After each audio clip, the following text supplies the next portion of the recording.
Nesse vídeo, vou te ensinar a como estimular o seu bebê e o seu filho pequeno quanto às habilidades para a vida. Pensar antes de agir, planejar e traçar objetivos, focar a atenção, ser flexível e controlar as emoções são habilidades consideradas essenciais na vida adulta.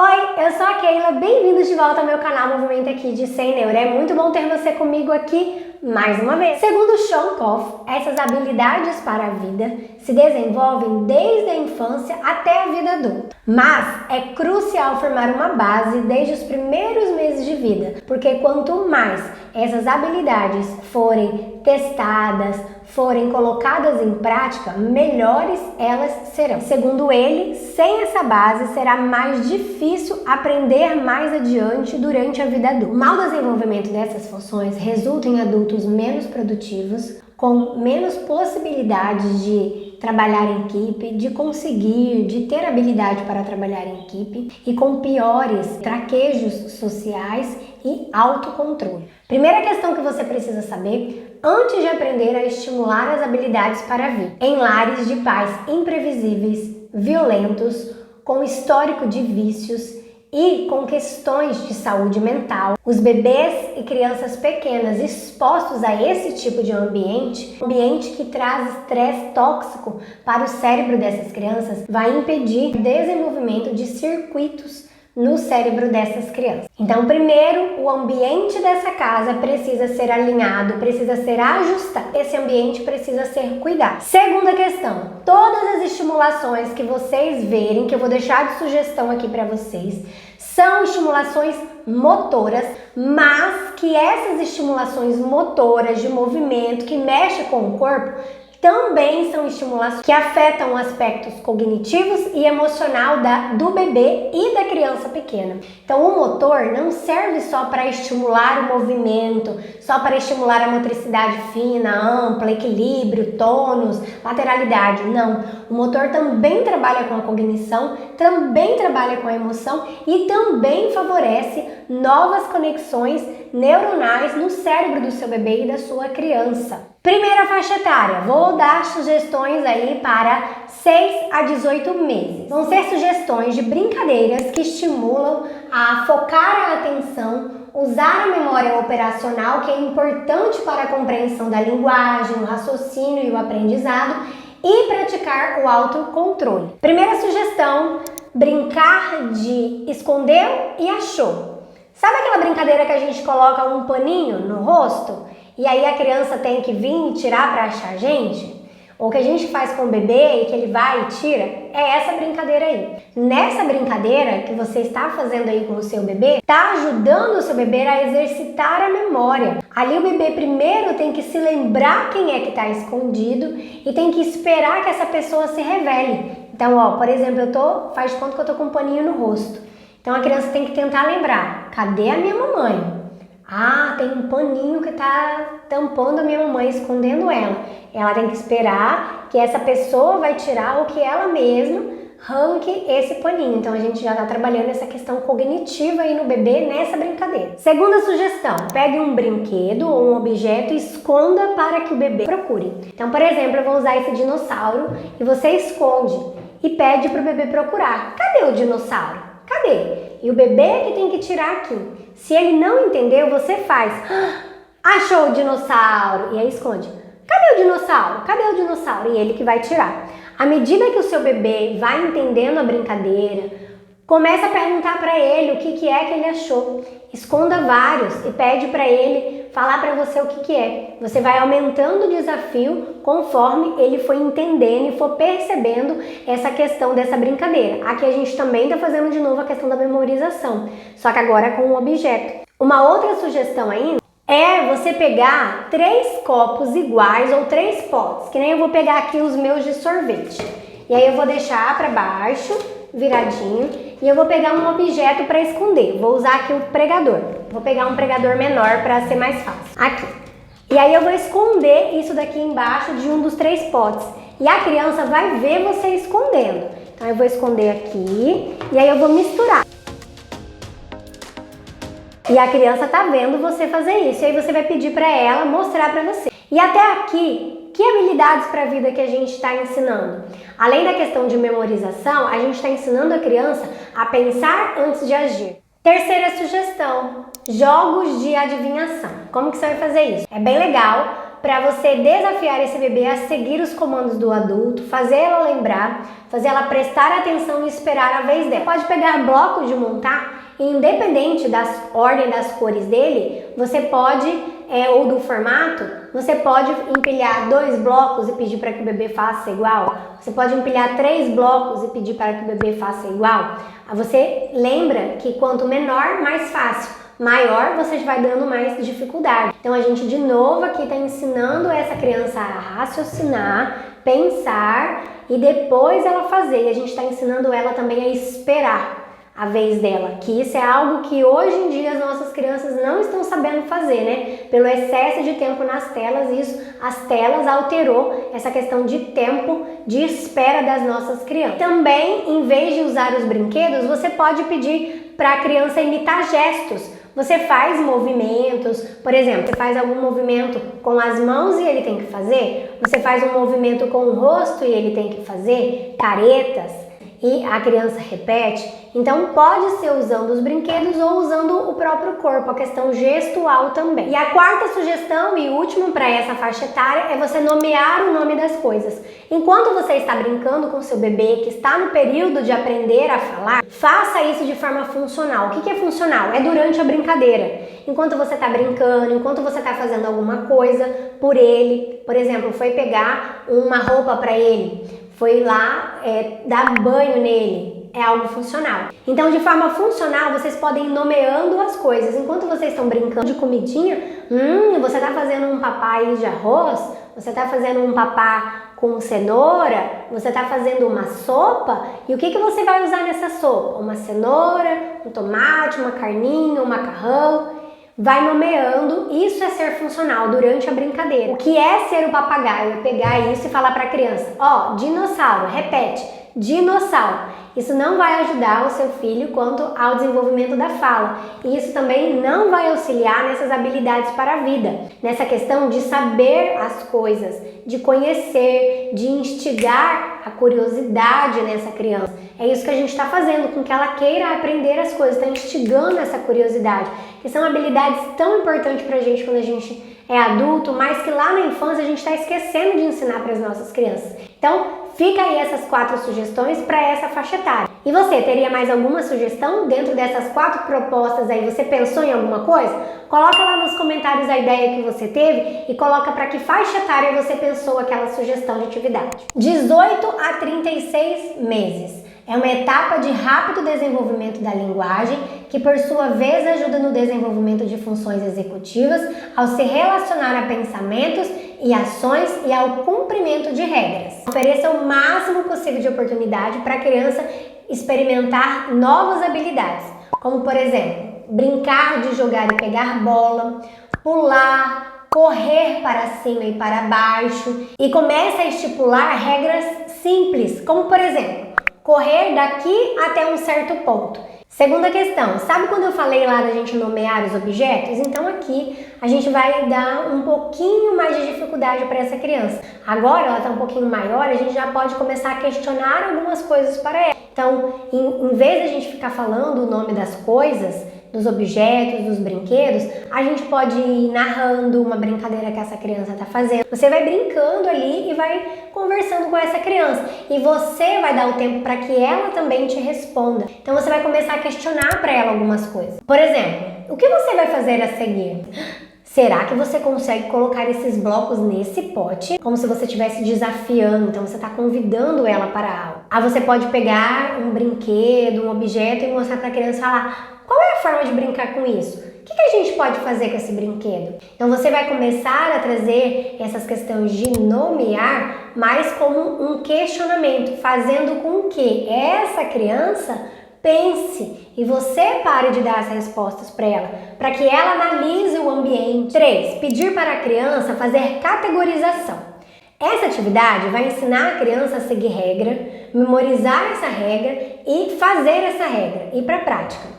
Por exemplo, eu vou pegar aqui esse pote que tem vários pregadores de roupa aqui. Vou dar esse exemplo mostrando para vocês. Então aqui eu tenho alguns tipos de pregadores, ó. Esse é um de plástico que é grande, um de madeira que é pequenininho, outro de madeira que é um pouquinho maior, tem outro de plástico que tem cor e formato diferente, tem outro de plástico que tem cor e formato diferente. Então aqui eu vou por tipos. Eu vou pedir para a criança separar o que é de plástico para um lado e o que é de madeira para outro. Vou fazer aqui, me acompanhe. Pronto. Que outra forma eu poderia fazer aqui? Separar por cores. Se ele está aprendendo o nome das cores, então dê para ele um suporte. Então, por exemplo, você pode colocar um pote aqui de cor amarelo, que é o que eu tenho aqui, de cor alaranjado, um pote verde e um pote azul e um pote marrom. E aí ele vai colocar a cor igual, então ele vai olhar qual desses potes que tem a cor igual a esse e vai colocar lá dentro.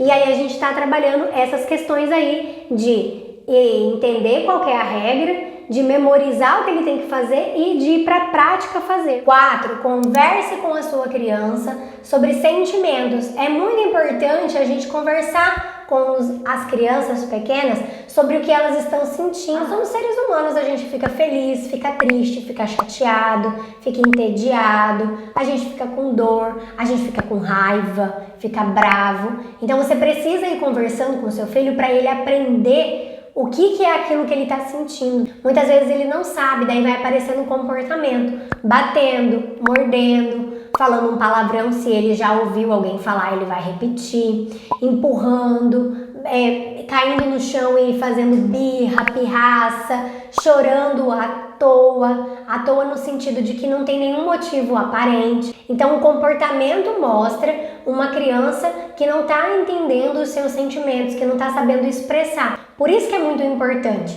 Então a criança ficou chateada, ficou brava com alguma coisa, conte para ela que aquilo que ela está sentindo é que ela está brava com alguma coisa e mostre para ela o que ela pode fazer com aquele sentimento, como que ela pode lidar com aquilo. Porque nós adultos, nós sabemos fazer essa leitura e a gente sabe fazer coisas que vão nos ajudar para ter um escape. Quando a gente tem sentimentos que tiram a gente do sério, né? A gente sabe o que fazer. As crianças não, e aí a gente acha que ela é mal comportada, é que ela ainda está aprendendo. Então faça isso, converse, questione, observe o seu filho. Quando ele demonstrar isso, vá contando para ele o que é aquilo, mostrando possibilidades para ele aprender a lidar quando ele sentir aquilo novamente. E quinta, brincar de faz de conta.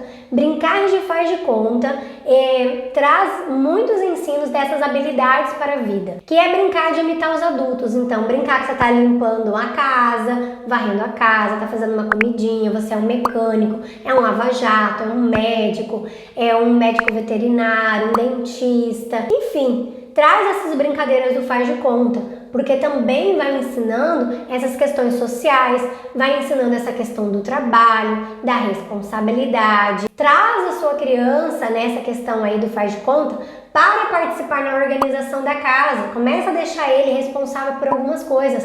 Mesmo bebezinho já vai aprendendo como que funciona o dia a dia da casa, aprendendo a colaborar, a ser responsável. Isso também está ensinando essas habilidades para a vida, não só por meio do brincar de faz de conta, como inserindo essa criança no dia a dia, no ambiente da casa também. 3 a 5 anos.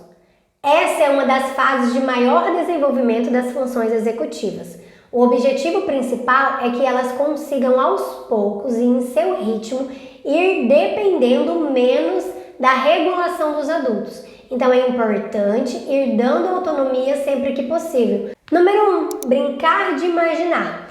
Ajuda a criança a interpretar um papel e desenvolver pensamentos mais complexos, como por exemplo, recriando uma ida ao médico, fazendo de conta que está brincando de médico, montando sua peça de teatro ou contando uma história. Nessa etapa, eles conseguem aprender a brincar em equipe, brincar em grupo com outras crianças, a cooperarem entre si, a ser o tal do trabalho em equipe que a gente fala, né? E isso é muito importante para a autorregulação da criança. 2. Estimule a criança a contar histórias que vão crescendo em complexidade à medida que ela crescer. Contar histórias estimula a memória e estimula o uso de informações de um modo coerente. Então, se a criança vai ter que contar a história, vai ter que ter um começo, meio e fim. Isso é ser coerente. 3. Brincadeiras com música, como por exemplo estátua. E você vai dificultando à medida que a criança vai entendendo essa atividade. Então você vai deixando mais complexo para ela essa brincadeira. Isso ajuda a sincronizar palavras, ações e ritmo. 4. Atividades silenciosas e de foco e atenção. Por exemplo, equilibrar-se no meio-fio, equilibrar-se em cima de uma corda, equilibrar-se fazendo uma postura imitando algum animal ou imitando algum elemento da natureza, por exemplo, uma árvore. Dá para começar a trazer também jogos de memória, jogos de quebra-cabeça. Todas essas atividades aí a gente vai estimular a flexibilidade cognitiva. Porque a criança vai ter que pensar como que ela vai fazer aquela postura, se mantendo naquela postura sem cair. Vai ter que pensar para poder montar aquele quebra-cabeça, achar aquelas peças que se encaixam, o jogo da memória, o par certinho, onde que está. É claro que é um jogo da memória e um quebra-cabeça de acordo com essa faixa etária. 5. Cozinhar. Leva o teu filho para a cozinha, ensina tanto. E essas atividades na cozinha também ajuda a ensinar a esperar, a compreender as instruções, além de desenvolver a memória e o foco da criança. E a última faixa etária é de 5 a 6 anos. Eu tenho 4 sugestões para essa faixa etária. Jogos com regras e desafios crescentes permitem às crianças exercitar habilidades como atenção, foco, memória operacional, cooperação e autocontrole. Sugira jogos nessa faixa etária que sejam desafiadores de acordo com essa faixa etária. Nada além do que a criança dessa faixa etária é capaz de suportar de desafio, porque senão aí não vai ser nada estimulante. E esteja preparado para ser mediador em conflitos. Então, por exemplo, para saber quem é que vai começar, que tal usar o cara e coroa, jogar o dado para ver quem tirar o número maior. Então, traga auxílios assim de apoio visual para ajudar a criança a mediar os conflitos. Por isso que é importante que os desafios sejam da faixa etária e não além, porque senão vai dar muito conflito. Primeira sugestão, estimule jogos de tabuleiros, de carta e de estratégias. Algumas sugestões: Uno, mico, batalha naval, dama. 2. Brincadeiras com músicas em que a criança esteja atenta, entenda as regras, monitore as ações dos demais e reaja com agilidade. Por exemplo, dança das cadeiras, estátua, batata quente, queimada. São sugestões que tem música e tem o outro que não tem música, mas que tem repetição de ritmo, que é a queimada, né? É sempre aquilo que vai acontecer ali. E a criança vai ter que estar atenta, vai ter que entender as regras, vai ter que prestar atenção no que o outro está fazendo e agir rapidamente. Nossa, isso é muita estimulação neurológica acontecendo ao mesmo tempo e principalmente cognitiva. Terceira sugestão. É legal nessa faixa etária também que você pode estimular a prática de esportes organizados, como por exemplo, uma escolinha de futebol, fazer uma aula de natação, alguma coisa de luta, alguma coisa de dança. São atividades que auxiliam e estimulam a atenção, a ter foco e a controle das ações do próprio corpo. Para a criança chutar, ela tem que controlar o próprio corpo dela, para ela fazer um movimento lá na luta, para ela fazer a pernada lá no nado, para ela fazer um movimento lá na dança. Tem que ter um controle corporal. E quando a gente quer trabalhar o autocontrole, primeiro a gente tem que pensar nesse corpo. Ela saber controlar, coordenar os seus movimentos para então ter um autocontrole emocional. Um autocontrole de si mesma quanto à sua cognição, quanto à sua função emocional. Começa primeiro nesse corpo. E é isso que essa prática esportiva vai auxiliar aí a tua criança. E 4, é importante também a gente oferecer atividades mais silenciosas, atividades mais paradinhas, mais calmas. É isso que eu quero falar quando eu digo atividades silenciosas. Também são de fundamental importância para o desenvolvimento do seu filho e de habilidades para a vida. Por exemplo, a habilidade de resolver problemas, a autonomia, a habilidade de refletir. E alguns exemplos de atividades mais silenciosas são livros que vêm atividade para a criança fazer, como por exemplo caça-palavras, quebra-cabeças, leitura de livros, atividades de labirinto, atividades também de adivinhações. Pense mais em atividades assim, que vai exigir que o corpo esteja em silêncio e vai ser mais uma movimentação da mente. Eram essas as sugestões que eu tinha para você, pra gente estimular as crianças quanto às habilidades para a vida. Eu espero que esse vídeo tenha te ajudado de alguma forma. Se você gostou desse vídeo, deixe seu like. E se você quer aprender mais assuntos, quer ter mais informações sobre o desenvolvimento da criança na primeira infância, se inscreve no meu canal, porque é sobre isso que eu falo aqui. E eu te aguardo no próximo vídeo do meu canal. Tchau!